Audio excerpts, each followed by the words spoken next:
The conflict between Israel and Hamas can be traced back to the formation of Hamas during the First Palestinian Intifada in 1987. Hamas opposed the peace process and launched attacks to derail it. The first Oslo Accord in 1993 aimed to establish peace, but Hamas continued its opposition. The collapse of the peace process in the early 2000s triggered the Second Intifada, a Palestinian uprising.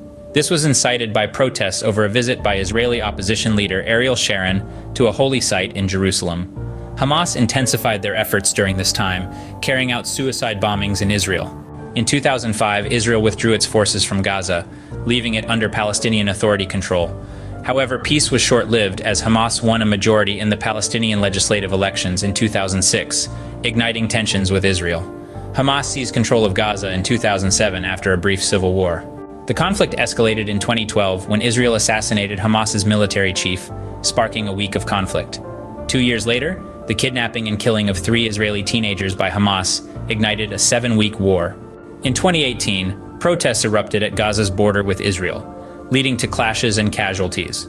The most recent escalation occurred in May 2021, with clashes at a holy site followed by rocket attacks and airstrikes. A ceasefire was agreed upon by Hamas and the Israeli cabinet on May 20, 2021. The Israel-Hamas conflict has been marked by a repeating cycle of violence and failed peace negotiations. It has caused widespread destruction and countless casualties on both sides.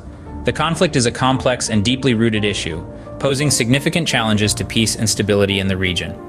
The question remains, will there ever be a resolution to this long-standing conflict? Only time will tell.